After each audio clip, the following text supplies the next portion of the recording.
formally welcome all our panelists and the participants to this webinar on one of the most contemporary issues of great strategic importance of our nation and to the world order, if I may say so. We are fortunate to have a very elite panel comprising of some of the best military thinkers and strategists today. And it would be a great opportunity for all of us to listen to their views and analysis. So before we start, I would like to remind you all to please keep the mics and camera in switched off mode so that it doesn't interfere once the panelists are speaking. We will have a question and answer session towards the end for about 15 to 20 minutes, which will be moderated by Colonel Dini. So please type in your questions in the chat box, which would then be put across to the panelists. I will now hand you over to Colonel Tyagi, Chief Editor of Chanakya Forum. So before I hand over, Colonel Tyagi is a veteran of with 32 years of service in the Rajput Regiment of Indian Army. He has served in all type of terrains and operational areas, held many important appointments, served in with IPKF in the Kargil War, and he took a voluntary retirement in 2007.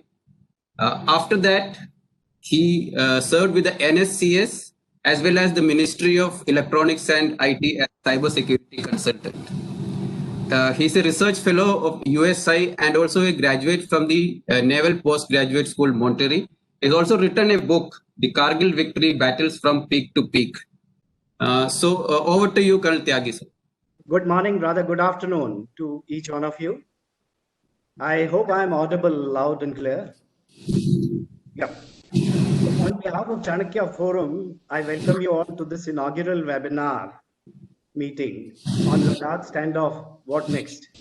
And I thank each one of you who's present here and the panelists who have found time in their busy schedule to add value to us. Now, before we begin, a word about Chanakya Forum would be in order. It's India's premium military and foreign affairs online think tank. We intend to start a conversation on foreign affairs, military strategy, and related policy issues. This platform is also available to our foreign friends who seek greater partnership and cooperation with India based on common interest and shared future. We all have grown up hearing stories of India being a sleeping giant, but that is not anymore. We have emerged as a self-reliant, responsible, and a resurgent nation. And aim of this forum, that is Chanakya Forum, is to project the prowess of this country in the Committee of Nations, especially in positioning itself as a harbinger of inclusive peace, stability, and development. In this forum, we would be only talking about the, mostly focusing on external, we would be rather focusing on external issues than the internal ones. Chanakya Forum will also invite articles from strategic thinkers from across the globe. And our first edition is soon to be published on 25th of September at 2 o'clock, and some auspicious time for us. Webinars would be our regular feature. We would hold at least 2 webinars in a month. Our endeavor would be there. And we would also be putting all these events on the YouTube channel as well as on our website. We have these eminent panelists, very senior strategists, who have kindly agreed to contribute in today's proceedings. I thank them for their valuable contributions. Now, before handing over to Colonel Dini, let me say a few words about Colonel Dini. Colonel Dini is a Rajput Regiment officer with 20 years of service. He has served in multiple terrains. He has been on the line of actual control in Ladakh. You would have seen him on television. He was the commanding officer of Pangong Cho Battalion there, and he served there for 2 years. He has served as a military observer with UN in Congo. He's done his one of the interesting things about him is that twice he was nominated for higher defense management course, but he gave unwillingness certificate. Ultimately, they posted him as a faculty in the Defense Services Staff College, Wellington, Tamil Nadu, from where he's taken voluntary retirement.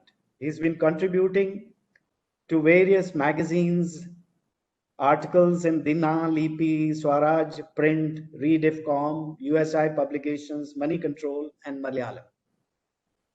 So I hand over to you, Dini, for moderating the discussion and kindly introduce the panelists before you engage them. Thank you very much. Over to you, Dini. Thank you, sir. Thank you very much for that introduction. Firstly, it is my honor to be part of this fantastic panel of today for today's discussion. And it's a rare occasion in which you have a panel which has both the ground experience, both the field experience, and also having tenated various important staff appointments at the highest level. And also after retirement, they are now showing their academic acumen in a way which we all are proud of. And also they are the best minds to analyze such a critical issue. So it's really a proud moment for me to be the moderator of this panel today. While we were discussing about the topic today at Chanakya Forum, that Ladakh crisis, I know that thousands of articles have been published on this subject. Hundreds of hours of debate has been conducted on various television channels. But still, for a common man, there are still a lot of clutter. There are a lot of doubts that what is actually happening. So it's our attempt to declutter it as much as possible from these bright minds. So we will have this discussion today. Basically, the four panelists will be discussing first and foremost, why did this conflict start off? Why did this happen? What is the reasons to it due to which this happened? And to understand that why in a better manner, we also go deep into the historical aspects. What is the bent of mind? What is the psyche of the Chinese leadership due to which they are compelled, if I can put it, to take such actions? And while after having discussed that, we also go into a futuristic kind of thing, what is likely to happen, and in that we will definitely be looking at the exit options. What options do now India have after the latest proactive measures which India has taken? And finally, we also touch upon the implications of this crisis. What implication does this crisis have on within China, for Xi Jinping, for the Communist Party, and also what implications does it have outside, including India?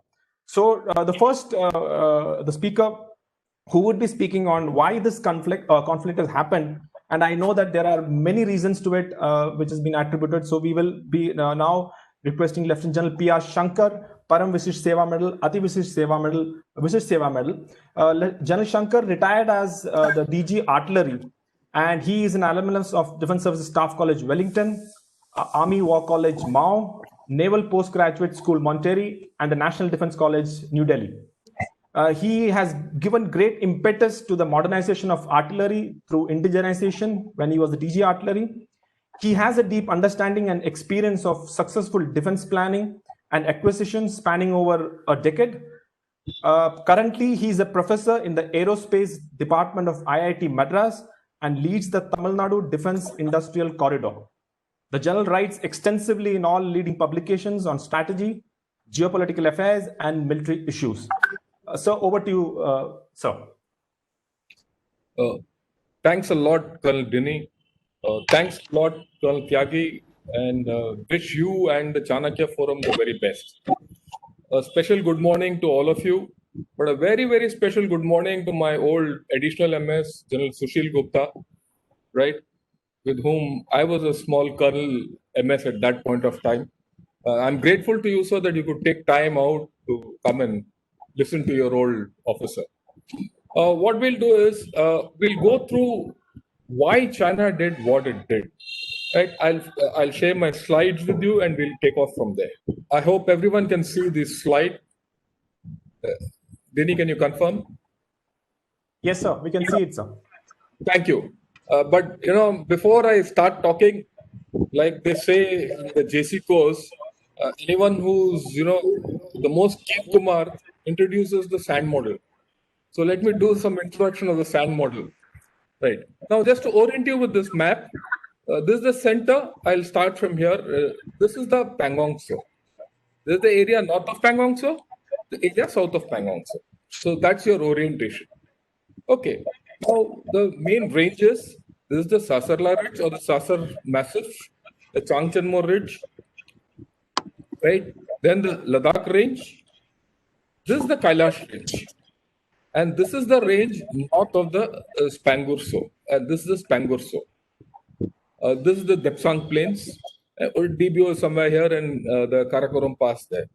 This is the Indus River. It enters at Demchok, takes a turn near Dungti, and keeps going further north.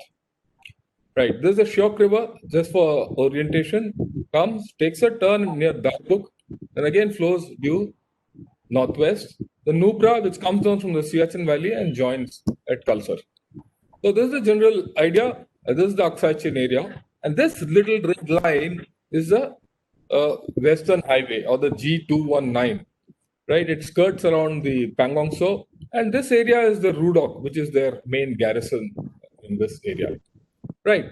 We all know this now. And we all know somewhere in May first week, May, June, various points of time, the Chinese did some incursions in various places. I'll not go into the details, but starting from Finger right down to the Depsang, as shown in the arrows. Now, speaking, no one has been able to point out as to why China has done what it has done. Having said that, I do hope China knows why it has done what it has done, because the whole thing has changed quite a bit from what it started and what it has. Right. In my assessment, there are 4 factors which go into making China do what it did. There's a demographic factor, there's the CCP centenary factor, India-specific issues, and global issues, and we'll dwell on each of them for a minute. Look at this slide. This is the child dependency ratio of China. That is, in this time, they implemented the single child policy. Thereafter, the number of births reduced. Today, you find about 20% of Chinese population are children. And these are dependent on elder people, or rather their parents naturally. The old age dependency, it was like this, around 10%, and it is now going up. By between around 2030, this is going to go up to about 25 to 30%, and then it's going to shoot off. That's for many reasons, right? That's because of the one-child policy and better medical facilities. Age has gone up. All that, it's gone up.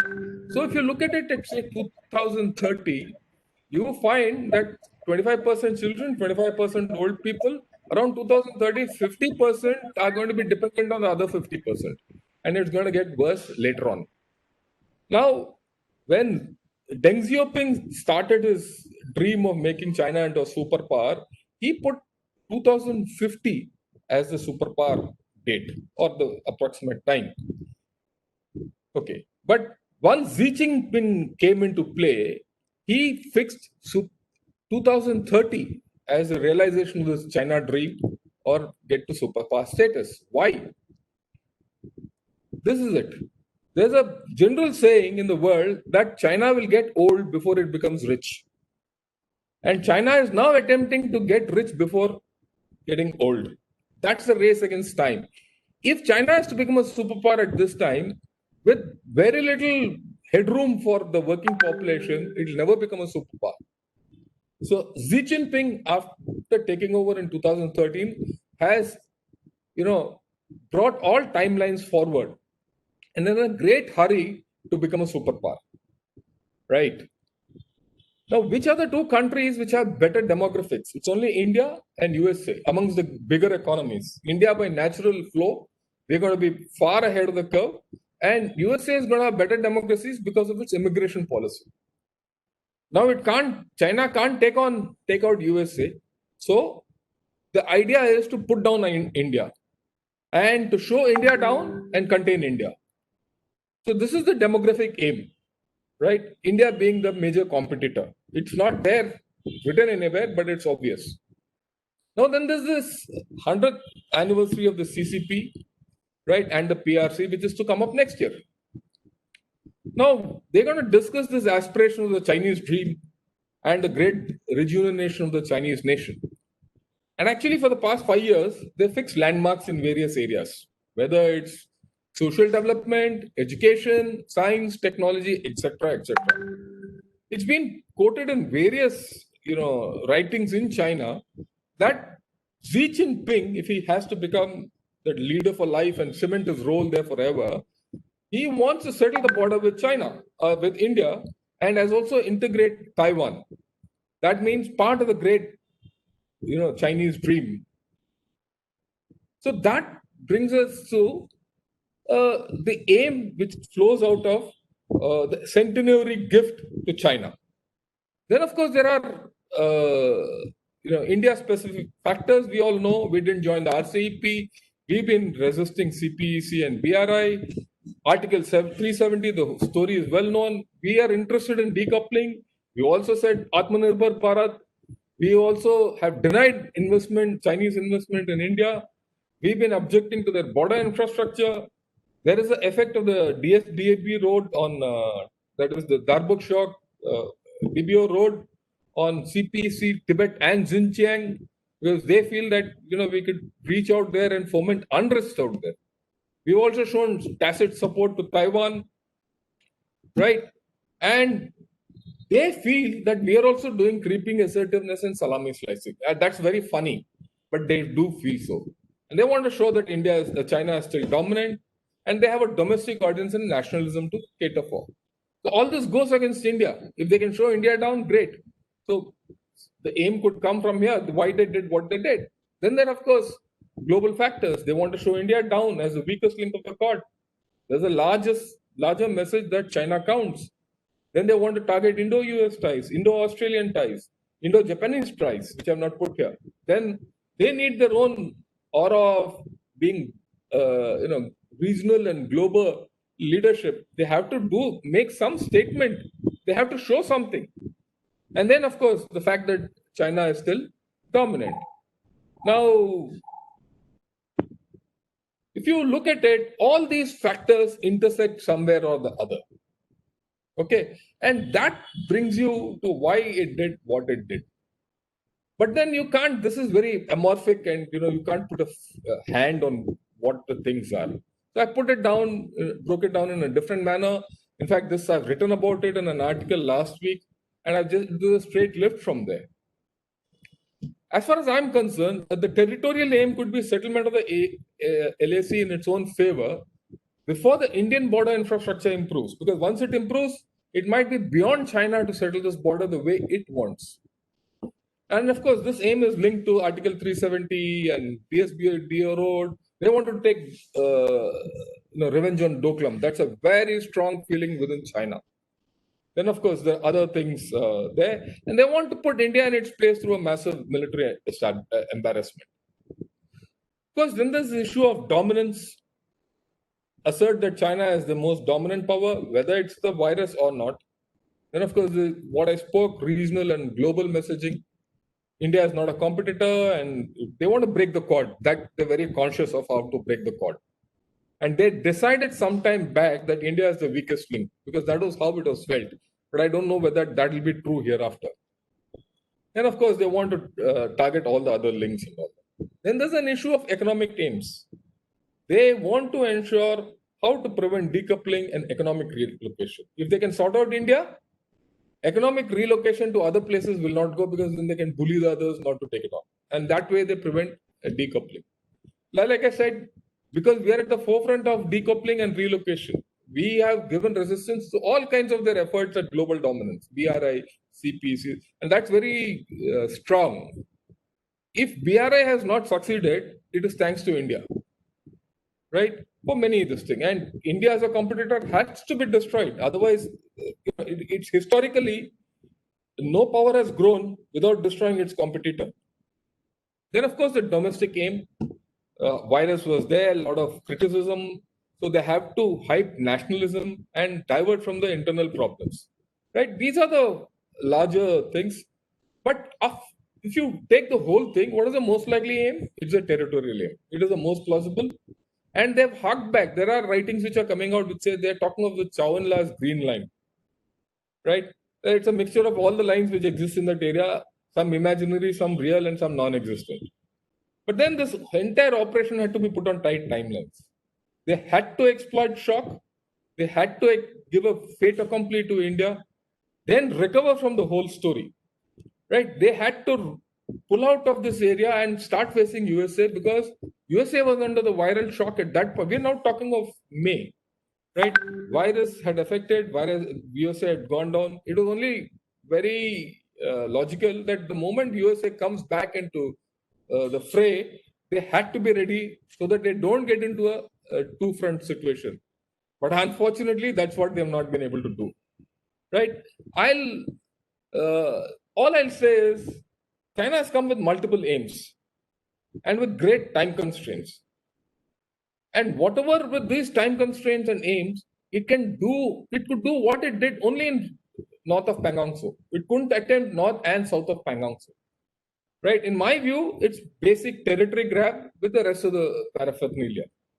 With this, I'll leave it here and we'll see what next happens and how the thing unfolds through the next speaker. Thank you. Thank you, sir. Thank you for that wonderful insight into your perspective of what could be the reasons for the Chinese having done that. Of course, I'm sure during the question answer session, we will also take on questions regarding, there are questions that what is the role of PLA, and what is the role of the internal fractions within the CCP, does that have a role? So such things, I'm sure the questions will come up. Now we move into the next segment, which is very interesting and which gives out the historical perspective of the Chinese psyche. And I think we can't ask for a better speaker on historical aspects today. Arguably, the best military historian today in India, I would call him Air Vice Marshal Dr. Arjun Subramanian. He is a retired fighter pilot from the Indian Air Force. He flew the MiG-21s and the Mirage 2000. Apart from being a military historian, he is a strategic commentator and an air power doctrinal expert, having crafted the current IAF doctrine in 2012. After retirement from the Indian Air Force in 2017, he has been a visiting fellow at Harvard and Oxford universities and a visiting professor at the Fletcher School of Law and Diplomacy, Ashoka and Jindal universities. He is also currently a mentor and academic advisor at the National Defense College and an adjunct faculty member at the Naval War College. He has lectured extensively both in India and abroad, including Harvard, MIT, Georgetown universities, and many such institutes. He is the author of the much acclaimed India's Wars, a Military History, 1947 to 1971, a copy of which I have in my library here, sir. And he will also soon be publishing the sequel to it, which will be the full spectrum India's Wars, 1972 to 2020. Sir, over to you, sir. Thank you very much, Colonel Denny, for that very gracious introduction, and to Colonel Tyagi for having me over on this forum, which shows much promise in the months ahead. I'm also delighted to sort of see lots of old friends and mentors like A.V. Maluwala and General Ghai also here. So glad to have you online, sirs. I think after General Shankar has given that very succinct and lucid presentation on probably why the Chinese did what they did, or rather still scratching our heads as to why they did it, I think I'll put on my historian's hat and try and delve a little deeper into the Chinese psyche to help us understand as to whether we need to take them seriously, how seriously do we need to take them, And are they here for the long haul, or have they bitten off more than they can chew? So these are the fundamental questions that probably could get some answers when we look a little deeper into history. Now, if you look at recent Chinese history over the last 1,000 years or so, there have been several periods when the Chinese people have been subjected to external rule, and external rule of a far more violent kind than what we in the Indian civilization have had to go through. And barring a few centuries of Han rule, say from 1300 to about 1600, the Chinese have been ruled by the Mongols in a period of reconstruction and extreme violence. This was Genghis Khan's successors. And then the Manchus, who rolled over the Qing dynasty till it collapsed in the early part of the 20th century. So, the Chinese have this deep, the Han centrality of Chinese culture has taken a deep hit over the last many centuries. And it is this resurgent Han identity that is seeking a place in the sun, or what they call the Middle Kingdom. Now let's look at a comparative assessment of the Chinese and the Indian civilizations. Now, the Chinese civilization, or the recent Chinese societies, have gone through 100 years of humiliation at the hands of colonial powers. They've gone through 6 years of extremely brutal occupation by the Japanese from 1939 to 1945. And for those of you who have not read sufficiently about that period, the number of lives that the Chinese lost during those period of 6 years is phenomenal. I mean, it far exceeds the kind of loss of life that we experienced during the partition or before that. Subsequently, also, the kind of loss of life that the modern Chinese people have suffered at the hands of Mao, the Great Leap Forward, and the various famines indicate that they are a society that has gone through great turmoil and have always been looking for hope and leadership to regain its glories of the past. So if you see what President Xi Jinping has been doing over the last few years, it is primarily doing a fast forward what General Shankar has referred to before the Chinese population ages completely. And that is why while Deng Xiaoping asked the Chinese people to bide their time and wait, Xi Jinping is a man in a hurry. And I think because he's been a man in a hurry, he's also engaged in widespread overreach. So number one, I think though the overreach was initiated by Hu Jintao, his predecessor, but Hu Jintao was more in the Deng, was more a protege of the Deng era. But the moment Hu Jintao came in, Hu Jintao sort of shed all caution that Deng had sort of advised the Chinese people in its growth. And if you look at it, whenever great powers grow, they grow with a combination of respect and fear, both. Now, if you look at the United States of America as it emerged as the preeminent power in the post-World War II era, it did not do so only through the instrument of fear. The United States is widely respected for its human capital, for its innovation, for its intellectual capital, and for its embracing of diverse cultures. But it has also evoked a certain amount of fear because of its military might.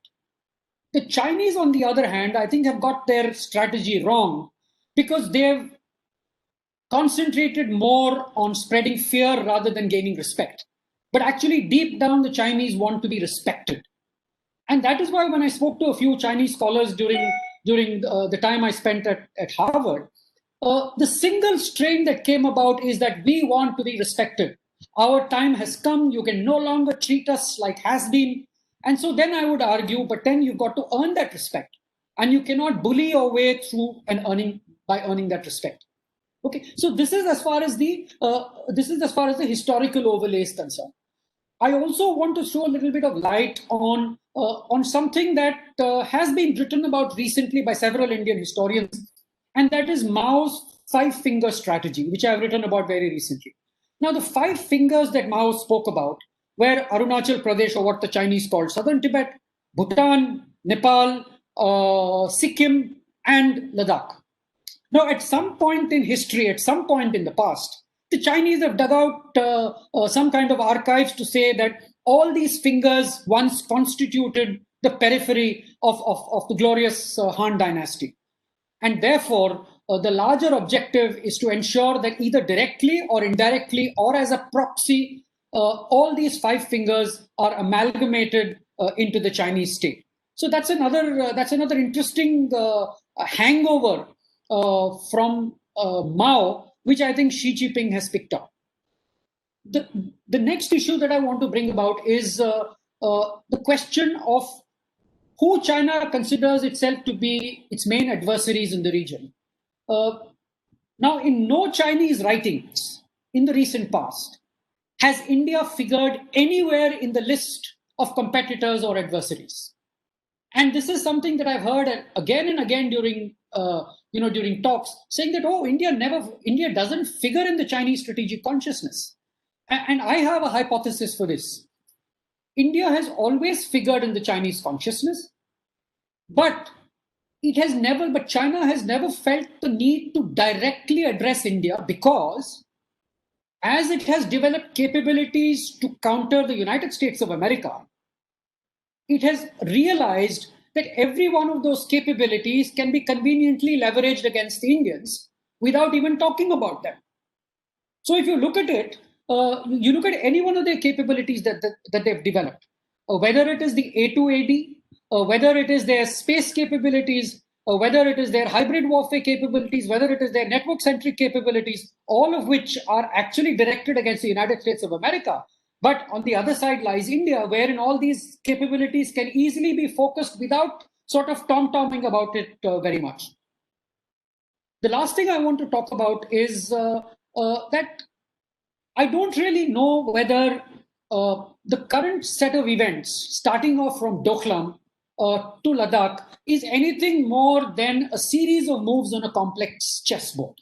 Because I think the Chinese like to look at their geopolitical ambitions or their geopolitical maneuvers as something akin to Weiqi or what we call Shatranj. So let's look at these couple of moves. In Doklam, India posed offered a proactive response. What did the Chinese do? They offered a counter move by building added infrastructure to the east, which of course Indian strategic commentators and practitioners in the area say that those really are not of a great threat, because they have to first go down to the valley and then come up, and that's going to be a very, very difficult proposition. Similarly, I think the series of moves that were made over the month of April and May in Ladakh, the Chinese did not expect the kind of response that the Indians offered, albeit a little delayed and a little late. And I would not read too much into the greater impact of the series of tactical moves that the Indian army has made, beyond calling it an extremely proactively deterrent move rather than any muscular or aggressive move. Now, how the Chinese take forward things from here is a question of how they reconcile history, whether they realize that probably they have bitten off a little more than they can chew, or is it that we want to believe that they have bitten off more they can chew? For all you know, they may say, okay, if this is India's move, we have a series of counter moves laid out, which I don't think India can handle. So I think we just need to be a little cautious and circumspect and look at the PLA as a competent and as a modern adversary, and not take the capabilities that they have too lightly, even though the fact that we are better positioned at this particular time in that kind of terrain is also a given. So with that kind of a historic overlay, I think I'll call it quits over here so that General P.R. Kumar can take over from here. Thank you very much for a patient listening. Thank you, sir. Thank you for that fascinating insight. I think it was very nicely put across, sir. Especially the aspect of the last point which you said. Of course, it is quite relevant also, that, and I'm sure in the course of our discussion, those things will also come up. Now we move into the next segment, which is into the future. And this is something which now we will analyze, that what are the options available from here on for both countries.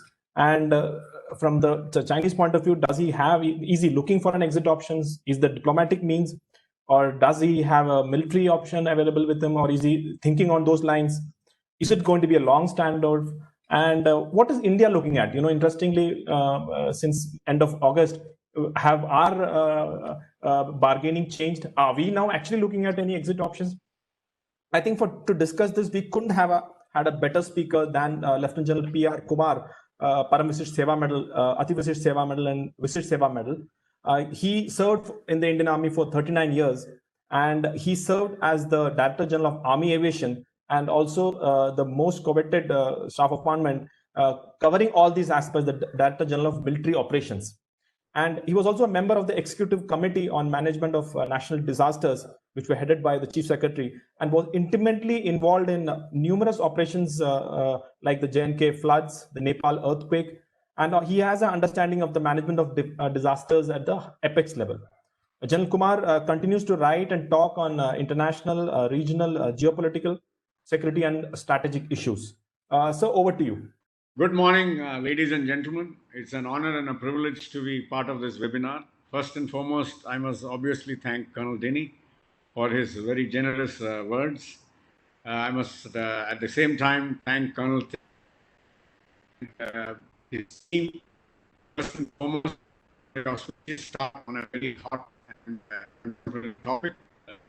All of us who are here wish them the very best and wish them a very wonderful and a satisfying journey. I must also right now compliment my previous two speakers, General Shankar and Air Vice Marshal Arjun Subramaniam, for extremely cogent, lucid, and very wonderful analysis on why China is doing what he is trying to do, with a tongue-in-cheek comment from General Shankar that possibly he himself is right now confused. And to some extent, I do tend to agree with him, and why I'll come to later. And secondly, the historical aspects of why China is what it is. Now, ladies and gentlemen, I genuinely liked the manner in which Colonel Denny addressed one aspect of what is the road ahead, and that is lay equal emphasis on what are India's options. Possibly we had a little chat yesterday. I said, I think the time has come where it is not just reaction to what China is doing. It is also on what we are planning to do and stay ahead of the loop so that we counter whatever he's planning to do.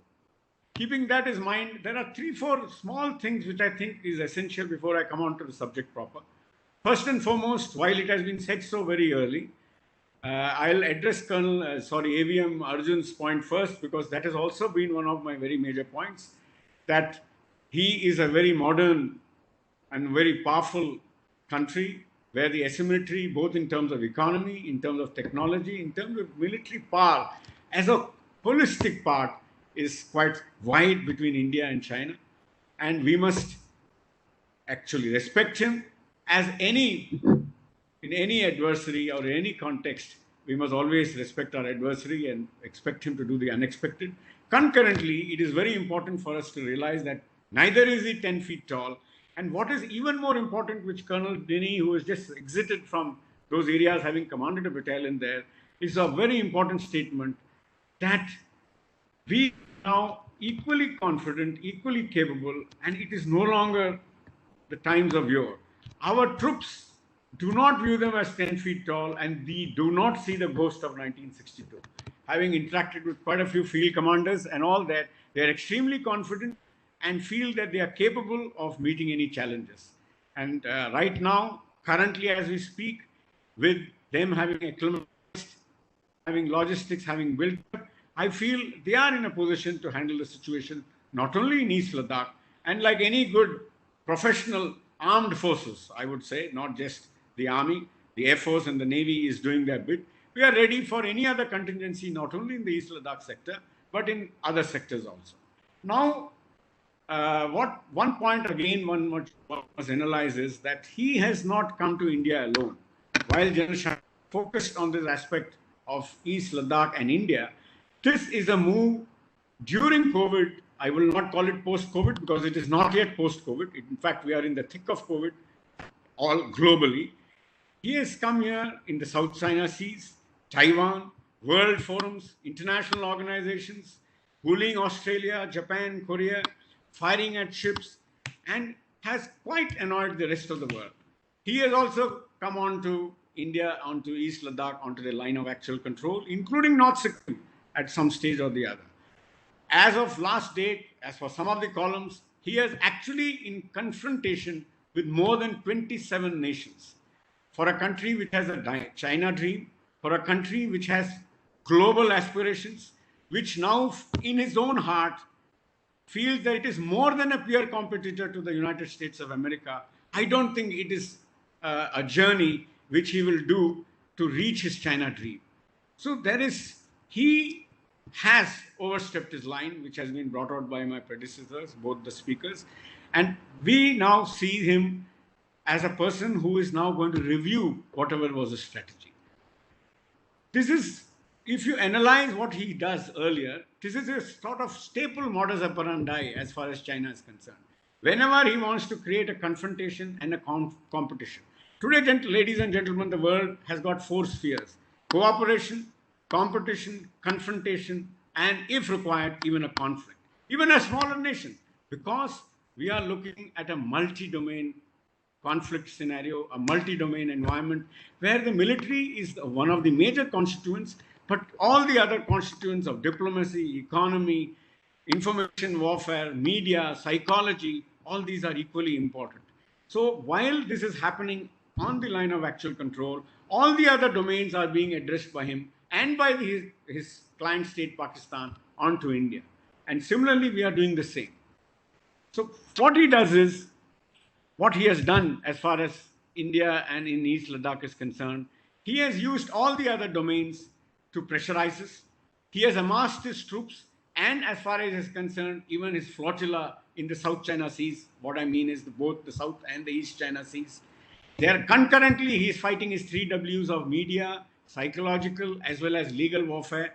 Legal warfare is very important.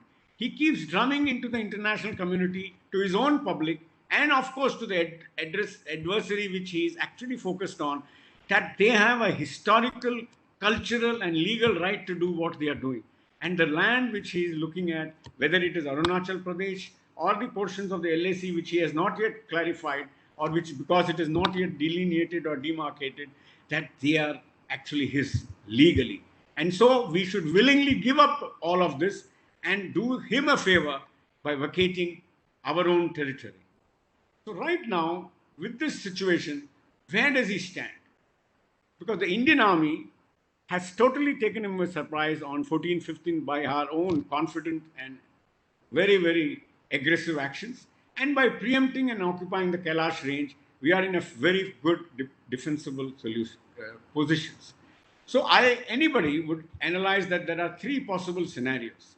First and foremost scenario is that he is likely to play for time, keep negotiating, and be ready to stay the winter. And I would even venture to guess he's a person like AVM Subramaniam said, and as far as the communist is concerned, he's a person who plays a long, long race.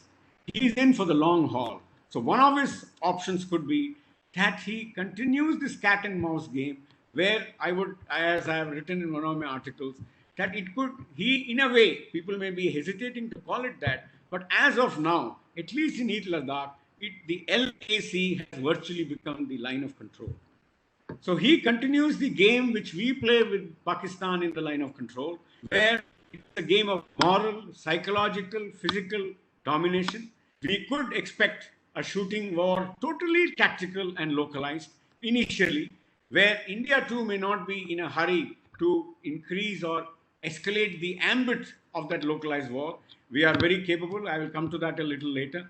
Stay the winter, stay many more winters, and with a multiple level, economically, diplomatically, psychologically, and with information influence operations, and with psychological operations. He keeps bombarding us and weakening us in some manner. And also, ladies and gentlemen, please remember, with our focus totally on the continental sphere, he is also hoping that our economy, our priority, our modernization, our capital budget given for the armed forces gets focused onto the continental type of warfare, which has a very adverse impact on the maritime domain, which, as we'll see, and this is not in the scope of today's talk, but the maritime domain is, and the aviation and the air domain, the Indian Air Force domain, is actually going to be the battle changer. While the continental domain, which the army is looking after, will maintain a status quo and maybe have a few tactical and some operational gains, it is the Air Force and the Navy which is going to swing everything in the favor of India. So while he may options which he will do, the second option is to test us, actually go for a limited offensive. I would suggest that he is no fool. And while he has got tremendous amount of pressure, because while he can control nationalism, let us not forget nationalism is a tiger, which once you ride the tiger of nationalism, it is very difficult to get off. You will see increasingly, not Global Times. Global Times is not really the, should I say, the datum or the benchmark of the views of neither the party nor the people, but at the same time, from what one has read, both in the international news and somewhat in the Chinese news, there is a high anticipation of nationalism, and everybody is viewing the CCP and the PLA. Now, gentlemen, I want to make one statement here which you can analyze. It may be a little dramatic, but it is a turning point of history as far as India is concerned, as far as the world will look at us, an opportunity for us to be a balancing power and increase our strategic space. It is an existential situation as far as China is concerned. Why so? Because if he doesn't come out with it with flying colors, or in the minds of his own people as a person who has come out of it with positive strategic gains and to some sort of a victorious sort of a frame of mind, going to be internal turmoil. The entire world community, which is hostile to him post-COVID, and because of so many other things, intellectual rights, trade practices, WHO, domination of the world, causing so much of turmoil in this world, everybody may gang up against him, and it may be the end of his China dream. So to that extent, this is existential. So here he would act either with caution, or if Xi Jinping is in a hurry and he's also got winter to come, his option is to go in for a limited war. We are more than ready. The vulnerability of his is, however be the asymmetry in terms of technology, in terms of firepower, in terms of long-range vectors, we have seen in Afghanistan, in Vietnam, we have seen historically in all the wars, and we have also, frankly, in a lighter vein, we have seen it in Devlali field firing ranges. You can have 100 guns when Staff College and Higher Command comes. You will still find boys hiding in small rocks and in gullies and coming out once the fire is lifted. The point I'm making is he has to have boots on the ground to attack all those dominating heights and capture it. There is going to be a lot of body bags. He is going to suffer a lot. He must be ready for that. And I suspect he is not ready for it. His third option, ladies and gentlemen, is that he goes back to status quo ante on his terms. I will expand on it a little bit. When I say that, he will keep, what is he hoping for? In his perception, we have to view it from his perception. As far as PLA and the Chinese Communist Party is concerned, and as far as the globe, and we also know, the Indian economy is under a tremendous amount of stress. We are in the throes of COVID and we have been hit very badly. There is a very great amount of unemployment. There is a fair amount of internal turmoil which is going on. Government is extremely popular, but these are factors which he figures may, for political expediency, for the amount of sort of a gain or a win-win situation, he hopes that some sort of a compromise will happen. When this happens, if he goes in for a status quo situation and does not speak a word about Depsong and otherwise, to some extent, he will emerge with a slight operational advantage. And this is where I think our senior leadership, both at the political, diplomatic, and of course the military domain, will hold firm. And my recommendation, as far as I'm concerned, where I even wrote an article yesterday, it is not far-fetched at all, is that now we do not even accept an April status quo position. We are equally to stay many winters, as we have stayed many winters here, as also on the line of control. A small point, which is slightly I'm broaching out, gentlemen. There is nobody better at line of control management and line of control functions better than the Indian Army. We have done it for the last 3 decades. We are masters of moral, physical, mental domination of the line of control. Artillery fire, infiltration, sniping. We are so used to it. And all of you who are listening in, except for those who are civilians, who are actually, it is routine on the line of control. You can imagine his conscripted, fairly shaken first winter in high altitude, manning it like the line of control, with us causing pinpricks, with us even keeping him awake the whole night, with not just with very light pistols, with movement, with odd shots, a little firing here and there, trying quid pro quo in areas which because he has not come with that many troops. There are a lot of gaps. If we can do another you can say what we have done preempting on our side of the LAC on the Kailash range. There are many other areas south of Chumar. There are other areas north of Chumar also. I will not go into those areas for obvious. Janil Kumar, last 1 minute, please. Right. So, ladies and gentlemen, I'll stop here. That I would say that these are the 3 options. I would say that the first option is his most likely option. And he may play, concurrently, he will play the third option of trying to put pressure on us and try to go into a dialogue and negotiations where he may come out with some amount of face. Rest can take it on in question answer session. Thank you very much.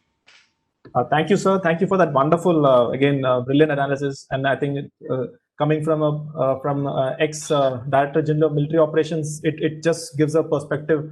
And I'm sure the questions will be there on how LAC being converted into a line of control scenario. What are the implications, and how much of action is required to be done on that sphere. So now we move on to the final part of our webinar, in which now we discuss on the implications of this action, which is started from May 4th onwards.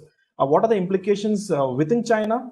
Like some of the speakers earlier also made a brief mention of it. And what are the implications outside China? And also, I'm sure, related to India. So we have to speak on this, another brilliant speaker, that is Major General Harsha Kakkad.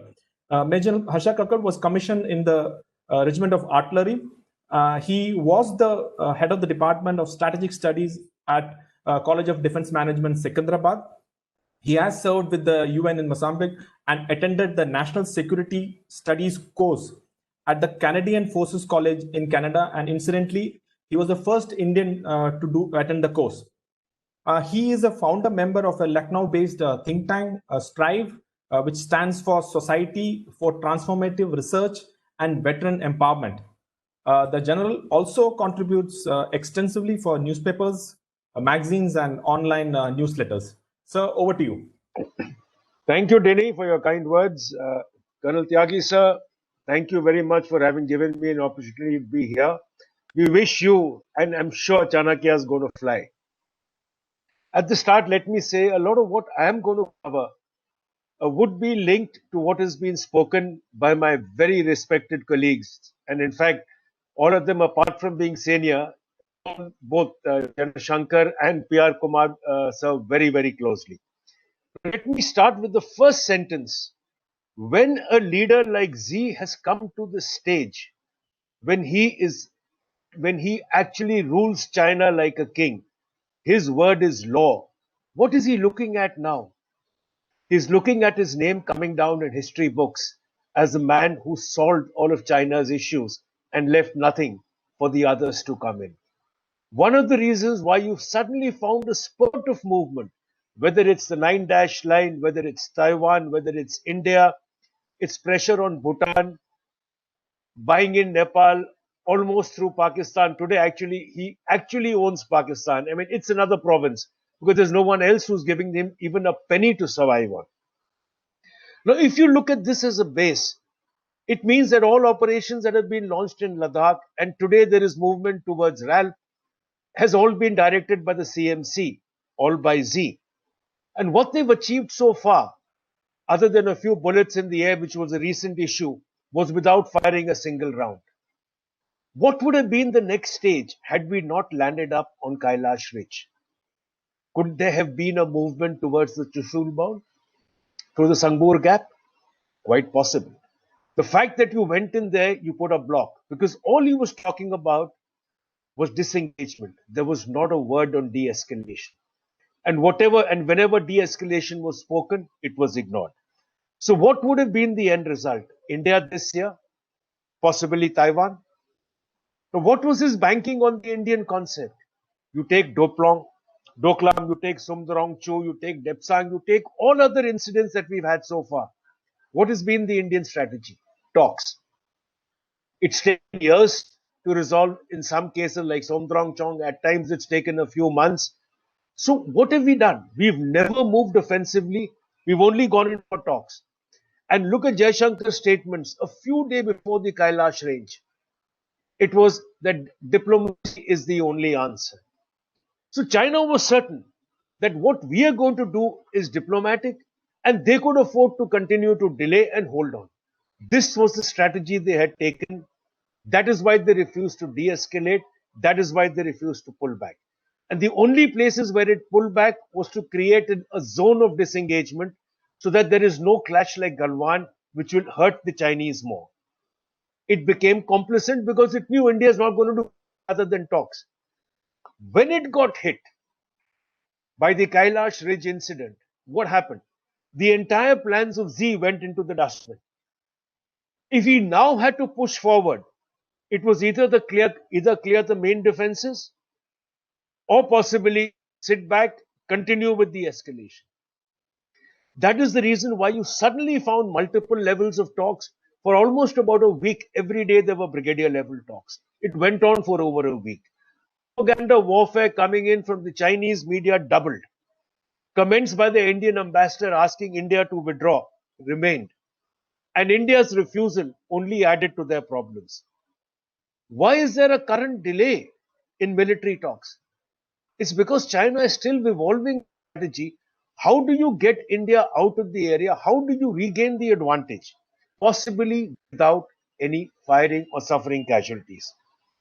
Secondly is the case of winters. We keep talking about soldiers being capable of winters. It is a known fact, and for anyone like Dini who's been there, from November to April, the PLA is out of the area. It's only the BDR and the militia who remains. The PLA goes back. Tibet is not developed in the region that their requirements for winter stocking and winter stores can flow in from Tibet. It has to come from mainland. So who's the one who's going to face the brunt? Not India. Z and the CZP have to find a way out. And to find a way out, the options as General P.R. Kumar gave are very, very limited.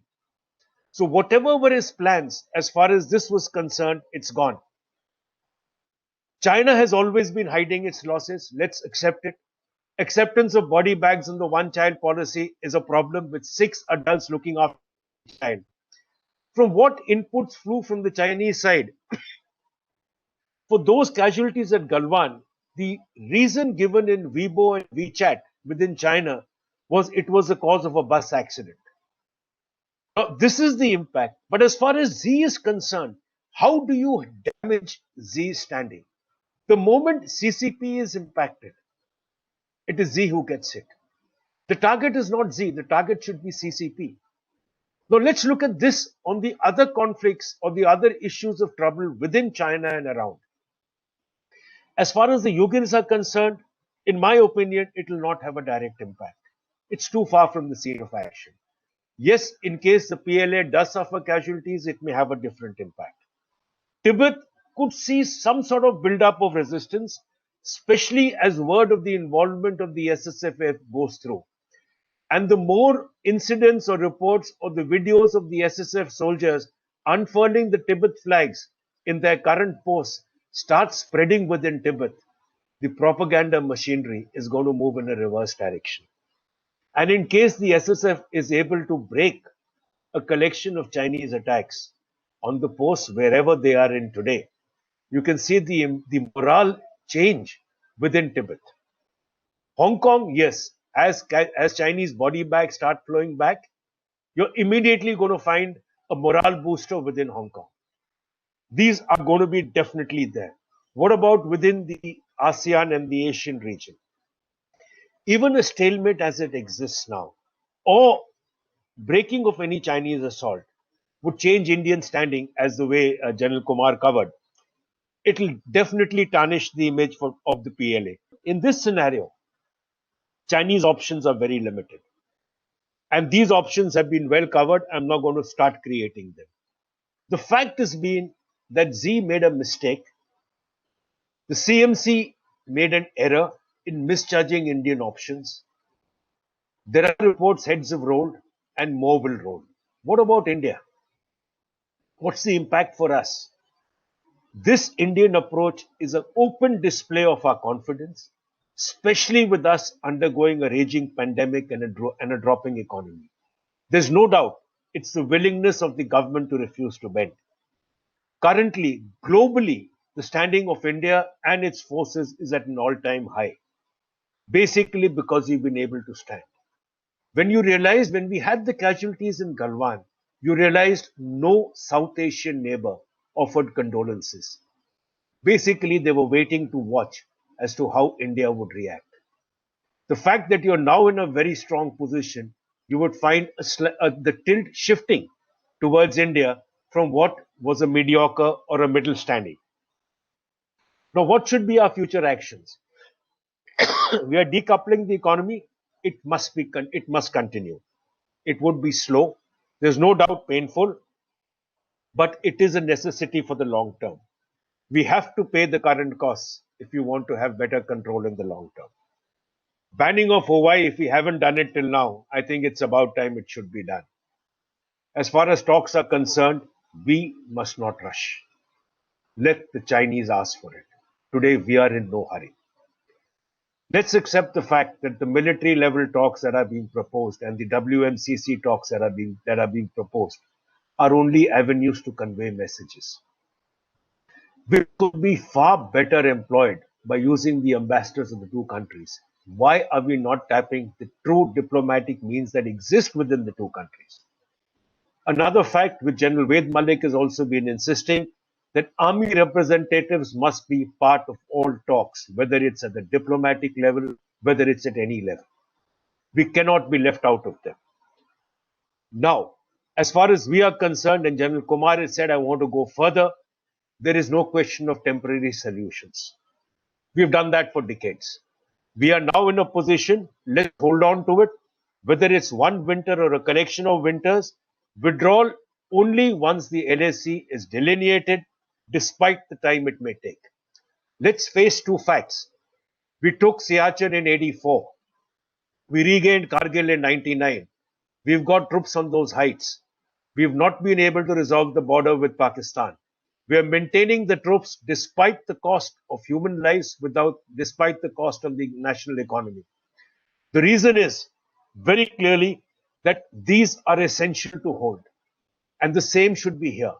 We should remain where we are until there is a very clear understanding on the LAC and there is an agreement not to occupy vacant areas. Another agreement which is very essential, and that is to resolve the issues between India, China and Nepal, is China must accede to ensure that the Mansarovar Yatra continues through Lipu Lake, rather than compelling us to bend to Nepal. There is no hurry for us on the resolution. But what about the Quad? The strengthening of the Quad is already on the cards. Till a couple of years back, it was India which was hesitating to raise the level of Quad beyond Joint Secretary level, only because of China. Today, next month, the foreign minister is going to be hosting a foreign minister level meeting of the Quad. I don't think we could have asked for a better rise. And this is something which is only going to improve in the days ahead. The other aspect which you'd asked me to cover was US-China relations and the impact of that on the Indian actions. US-China relations are moving downhill. There is no two doubts about it. The recent movement of their secretary down to Taiwan and the Chinese trying to cross over into Taiwanese airspace is a clear indicator that nothing is going to go better. The fact that US already has agreements with the Philippines, with Taiwan, and with Japan, and has recently signed it with the Maldives, is ensuring that China remains out of the region. It's something which should be exploited. There is no doubt that the arrival of the two US carrier aircraft groups in the South China Sea has tied down the Chinese Navy within the region. It's something which will be of major benefit in case anything goes up between India and China. In summary, Xi has gambled.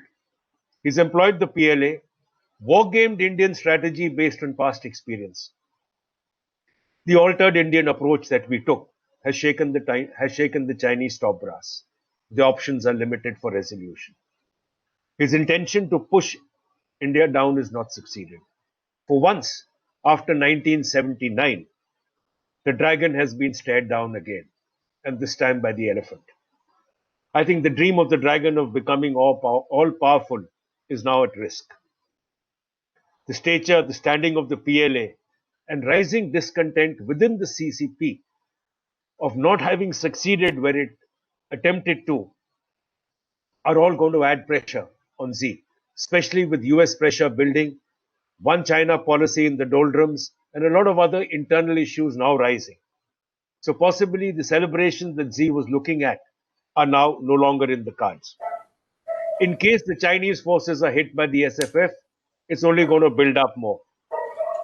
Within Asia, the nations are going to start looking at the dragon in the face. The Quad is going to be actualized, and US-China relations are going to go worse.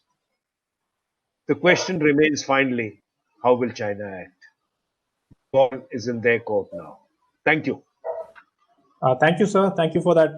Again, a brilliant analysis, and I'm sure Xi Jinping has a lot many questions to answer, rather than just like we are ourselves do not have answers to many of the questions. So, but I can see a lot of questions in the chat box, and I will now be posing the questions to each of the panelists. I'll request the panelists to be as short as possible so that we can take maximum questions, because there are we have quite a few questions. So the first question was from Anant Mishra. I could already see that it was answered, that he asked that we are hearing that Chinese soldiers are not able to undertake the extreme climate, based on the reports which came yesterday, that some body stretchers were seen being carried out from the Chinese side. So his question is, how do we face these challenges? I think this has already been answered. The next question which he asks, I'll request AVM Arjun Subramaniam to please answer this, that we did not use our air power in the last conflict, even though we had advantages. Where are we at this point of time?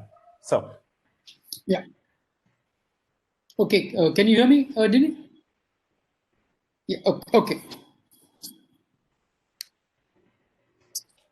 Yeah. If there is an element of combat power that can result in quick asymmetric advantage in case of a, I think it's air power. For the pure and simple reason that if you look at the ground forces arrayed against one another, it's almost in a ratio of 1:1.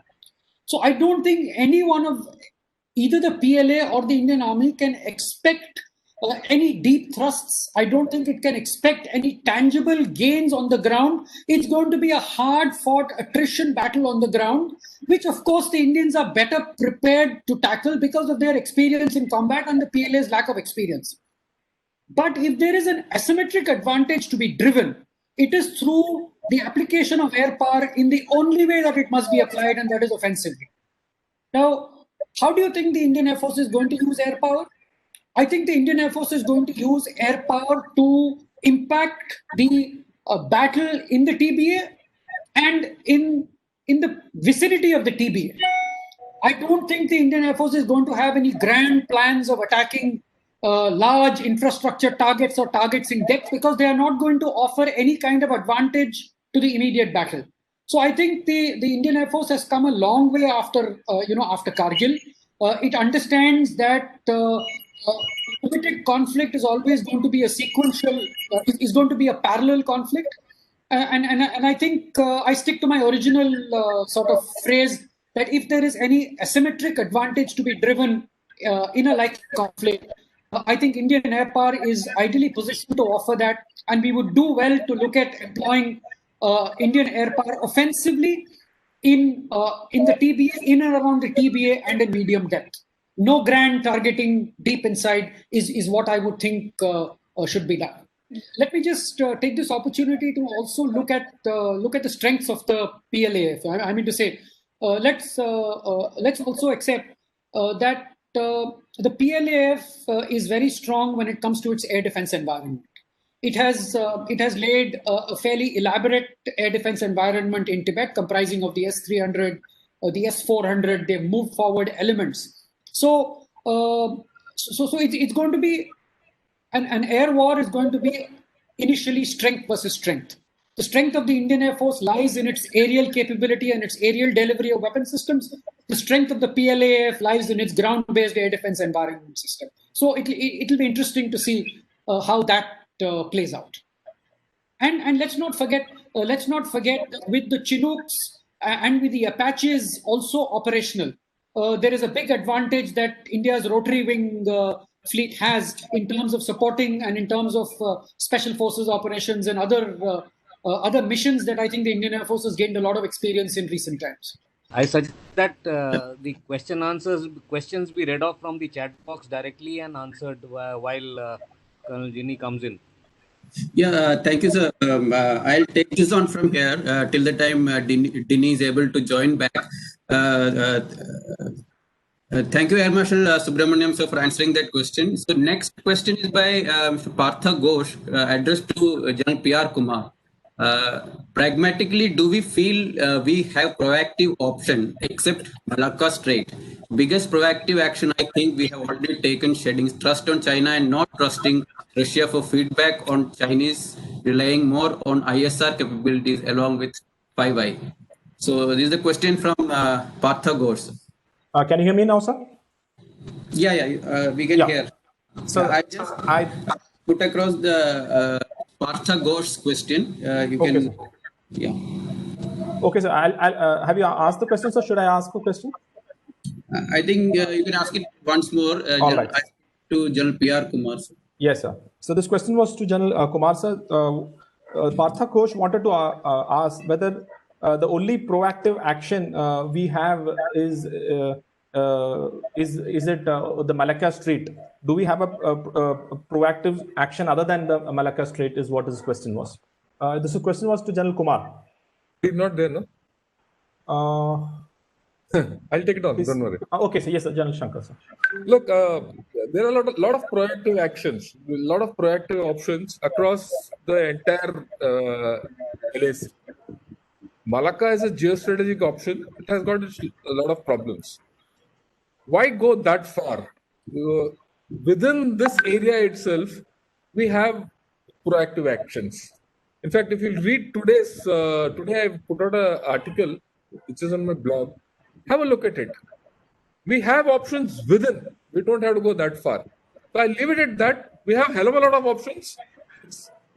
The only problem with most of us and in India is that we've never considered ourselves to be going across and doing something, right? That block, if we break, and I think we've broken it, nothing is off the cards. So I think we have. I'll leave it at that. Fine, sir. So the next question is to General Kakkad, sir. Mahadevan wants to know how will it affect if Joe Biden wins the elections, since Joe Biden has a leaning towards, apparently leaning towards Pakistan is what his thing is. So how do you react to that, sir? In fact, as far as any nation is concerned, national interests of the nation reign supreme. There are rarely changes in national interests as far as a nation is concerned. The ties that exist between the US and nations in the neighborhood have remained the way it is. The US is well aware that if it does not take China now, it will never be able to do so. So whether it's Britain or anyone else who comes far, there is no way that relations with China will change. The tensions with China will remain, may possibly build, despite whatever his own personal feelings are. The other factor is India is today a nation very much in demand. The US is the only one to assist it to be able to contain China within the region. So those relations will remain the way they are. So there will not be very much of difference in terms of the US policy. What you might have is a bit of difference between individuals in terms of the manner they wish to deal. But as far as the policies are concerned, the threats are concerned, they're not going to undergo much change. Thank you, sir. So another question for AVM Arjun, sir. There are questions. I think I'll take on both, and I'll request AVM Arjun to answer that. This question is from Rakesh. He asks, what about the EW plus cyber environments? The IAF, in an inquiry during the Sukhoi 30 crash in 2017 in Arunachal, I think it has been brought out was due to cyber attack.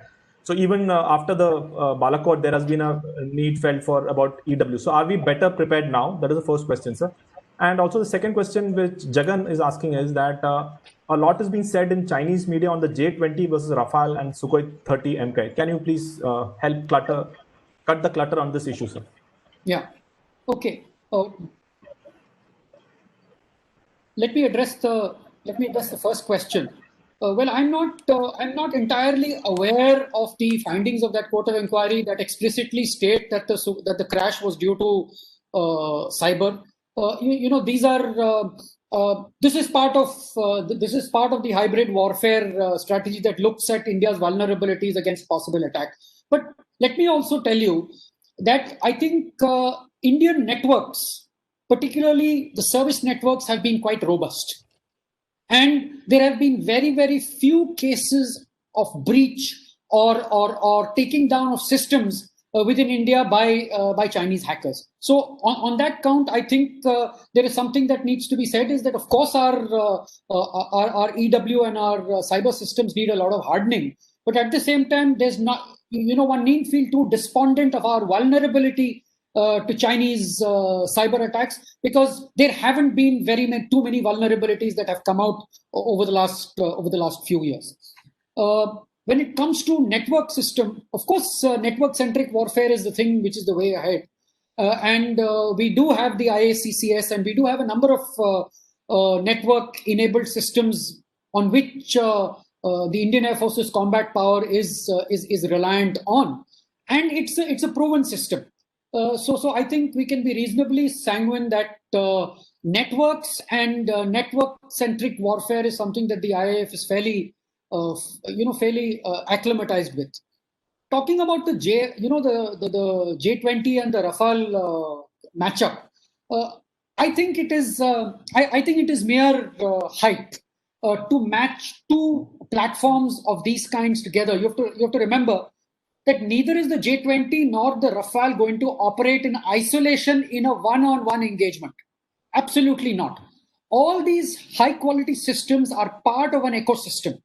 So if the Rafale is going to operate in a system of systems, it means that it will be reinforced with the AWACS, it will be reinforced with accompanying Sukhoi 30s, Mirage 2000. It will be a family of systems that would be employed. Similarly, if the J20 is going to be employed, it's going to be employed as one of the platforms in a system of systems, what you say.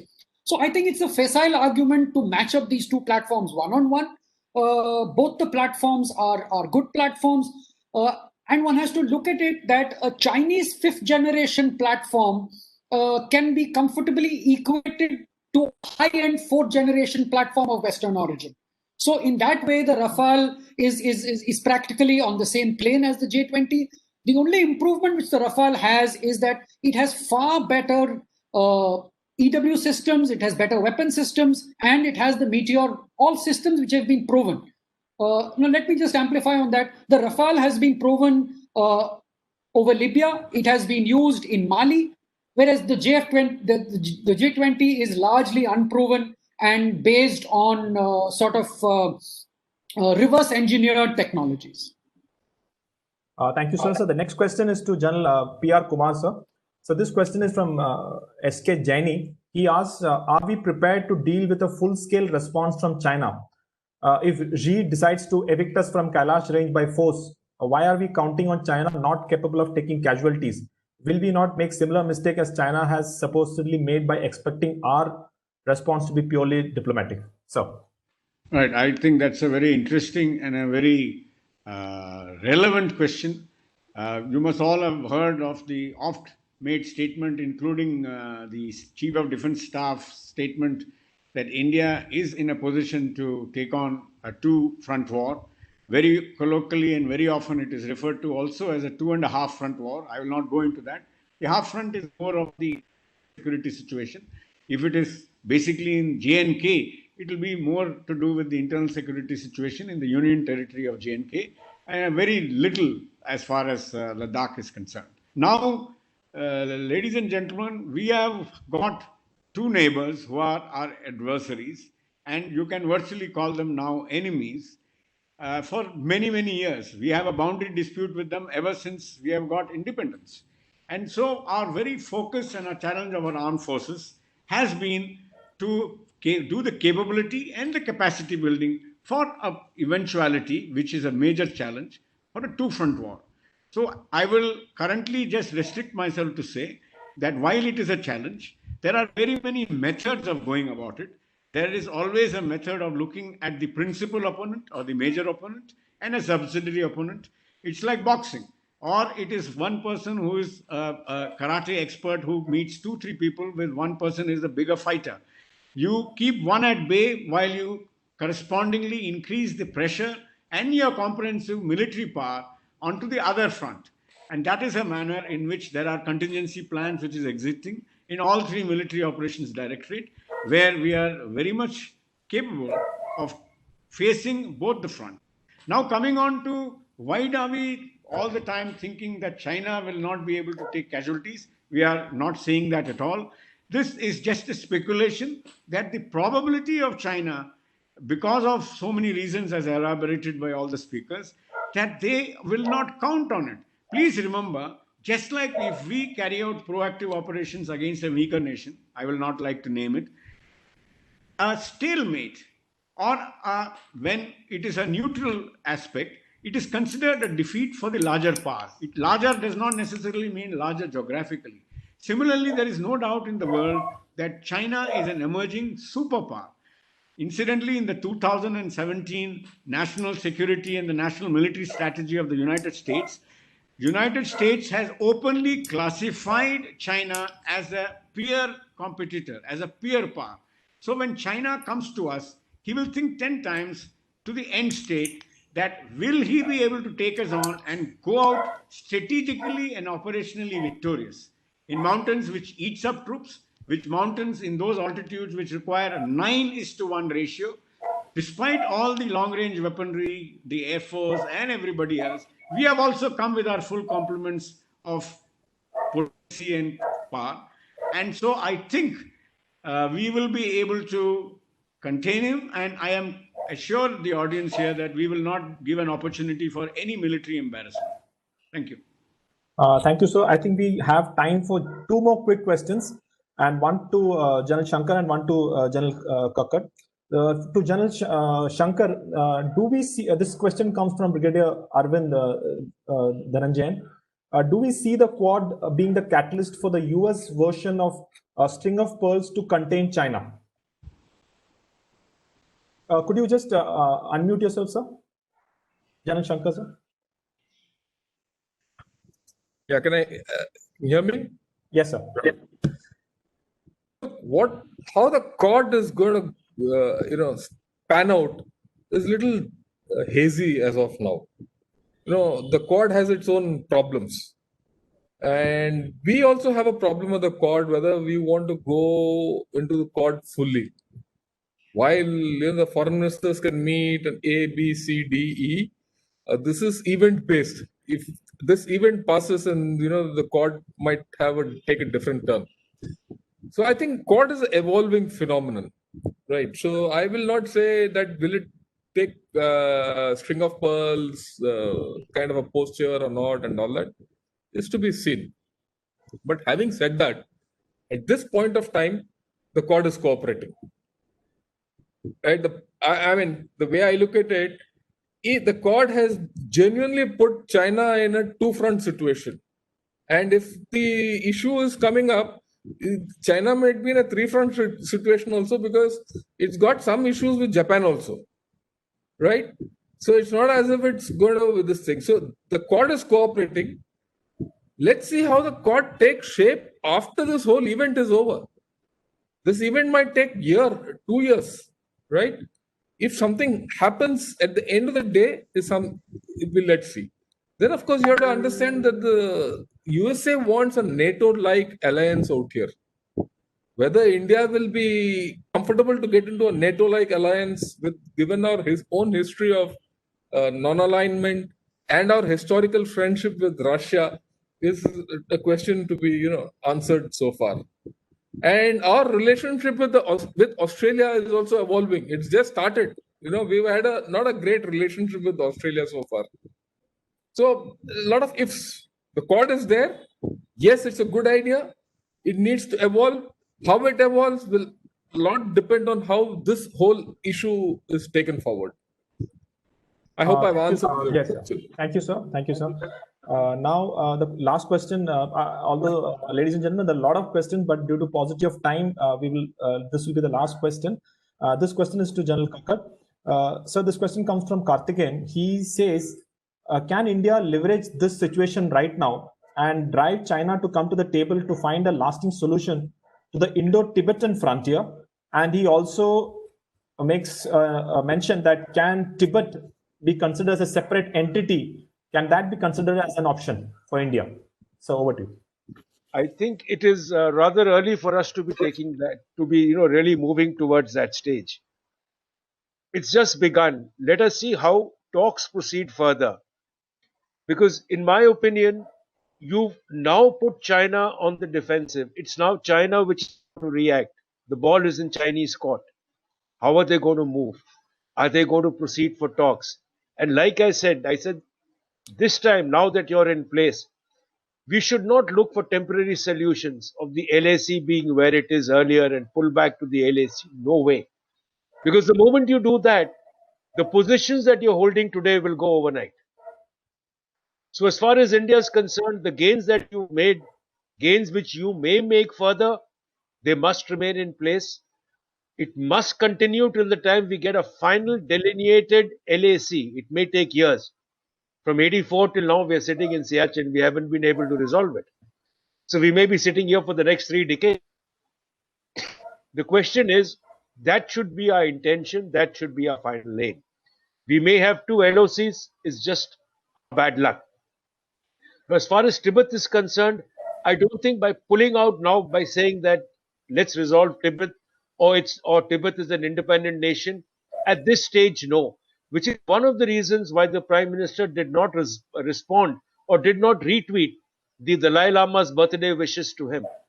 It is because the government still feels that, look, let's not further alienate the issue by talking of Tibet and by bringing up Taiwan. So, which is one of the reasons of still giving China a chance. Look, let's move forward.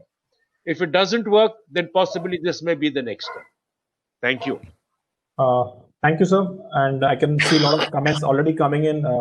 General A.K. Bakshi mentioned that he enjoyed the webinar. And of course, there's already demand for another webinar on this topic, sir, for Colonel Tyagi. Sir, with that, we come to the end of the webinar. Now, my thanks to all the panelists for allowing me to control the timings. I know, so that is a little tricky part. And now, may I request Brigadier Binu to propose the vote of thanks?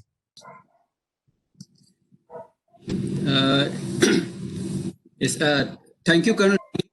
So before we formally conclude this session, it's my duty to thank each panelist, General P.R. Kumar, General Shankar, Marshal Subramaniam, and General Harsha Kakkad for this very enriching session during this webinar. Apart from our daily dose of edge of the seat reporting and discussions on the TV news channels, which we always see, we are grateful to all the panelists and to you, Colonel Dini, for giving us a very balanced and in-depth analysis of the whole situation and how it is going to go ahead from here. So now I'll like to hand over to Colonel Tyagi to thank everyone for attending this webinar as well as just to say a few words about our future sessions. Over to you, Colonel Tyagi, sir. Thank you, Brigadier Binu. Can you hear me? Yeah. Thank you very much. And let me, at the end of the day, thank each one of you. You've given wonderful insights and thrown up a few new ideas that what is going to happen and why it is going to happen. interesting ideas came out why China did what they did. There was this that we are not in the Chinese strategic space in their minds. There was this point about once you ride the tiger, then you're not easy to get off, and it is an existential situation for China. So we have some wonderful insights, and we hope to take it on from here. I'm extremely delighted to see the number of people who have participated in this, and for those of you who've been keeping a close tab on the what is happening on the in this webinar. Let me say that we have had people like Honorable Minister Nitin P. Gadkari on attending this session today.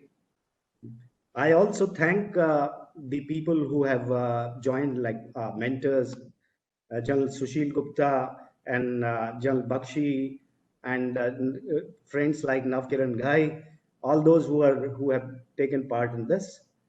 And a question about whether we are going to have similar on the same subject, another seminar. Yes, we would like to have, and perhaps maybe after another session is gone, after that we would try and host another webinar on this.